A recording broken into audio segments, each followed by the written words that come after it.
नमस्कार सर्वांना, मी तुमच्यातलीच तुमची सखी आशा स्वागत करते माझ्या यूट्यूब चॅनलमध्ये, ज्याचं नाव आहे मी आणि माझा परिवार. जर आपल्या मुलांना चांगला सवय असेल तर कोणत्या आईवडिलांना त्याचा आनंद होणार नाही.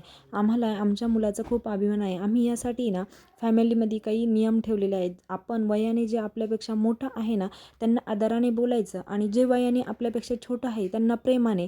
आणि आपण जर एखादी वस्तू घेतली तर जिथल्या जिथे व्यवस्थित काम झाल्यावर ठेवून देणे, ह्या सवयी जर फॉलो केले ना तर चांगल्या सवय लागायला वेळ लागत नाही. आधूही त्या देवाचं दर्शन घेतलं, बुलेट घेतली की निघतात बाहेर. तेही बाहेर थोडासा फेरफटका मारून येतात. मनू आणि श्री स्कूलला गेले. मीही पूर्णपणे आमचा नाश्ता वगैरे झालेला होता आणि मी स्वयंपाक बनवला. भाजी पोळी बनवलेली होती, वरण भाताचं कुकर लावलं आणि किचन ओटा क्लीन करून घेतलं. सगळं काम झालेलं असलं आणि किचन ओटा क्लीन नसला ना, कोणतंही काम झाल्यासारखं वाटत नाही. त्यामुळे किचन ओटा क्लीन करून घेते.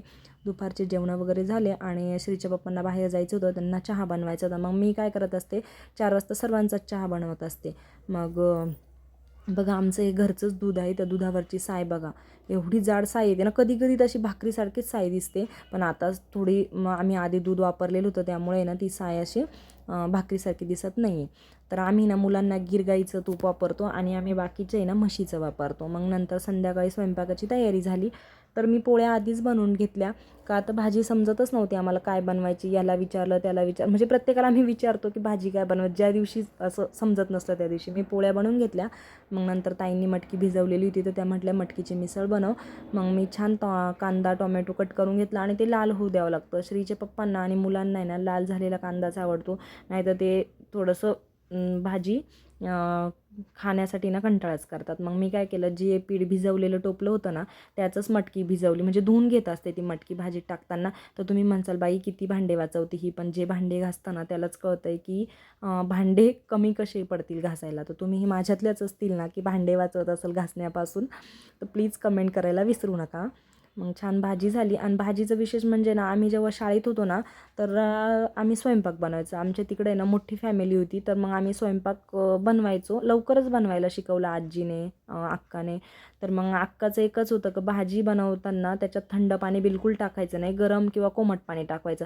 माहीत नाही, आम्ही म्हणायचो थंड जर टाकून दिलं तर ते उकळणारच आहे ना. तर ती म्हणायची अजिबात नाही, भाजीला चव लागत नाही. तर माहीत नाही थंड पाणी आणि गरम पाण्याने काय चव असते.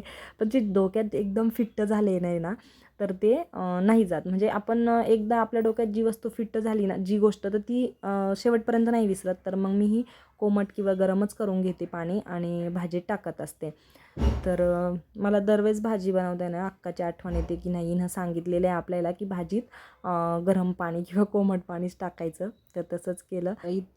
आज श्री त्याच्या बाबांसोबत बाहेर गेलं तर येताना त्यांनी तुरीच्या शेंगा आणल्या. तर तुरीच्या शेंगा न म्हणताय ना, त्या रिक्षात तुरीचे कट केलेले झाडच विकायला होते, शेंगा सगट. कारण शेतकऱ्याचं कसं आहे, माल पूर्ण होत नाही, भीती वाटते की मालाचं नुकसान वगैरे होईल की काय. त्यामुळे म्हणजे मला असं वाटतं, त्यामुळे त्यांनी ते कट करूनच विकायला आणले. तर दादा घरी आले ना, दादांना थोडंसं हलकंसं काहीतरी पाहिजे असतं, तर मग जेवणासाठी खाण्यासाठी.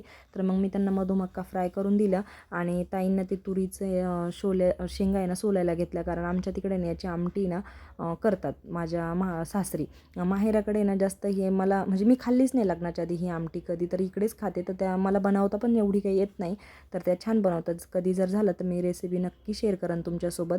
माझ्या माहेरात ठोक पीक असतं, डाळिंब, द्राक्ष, कांदे आणि सोयाबीन. त्यामुळे तिकडं तूर जास्त मला तरी वाटते तूर जास्त नाही आहे. तर ह्या पिकांवरून तुम्हाला कळलंच असेल माझं माहेर कुठं आहे. तर कमेंट करून नक्की सांगा.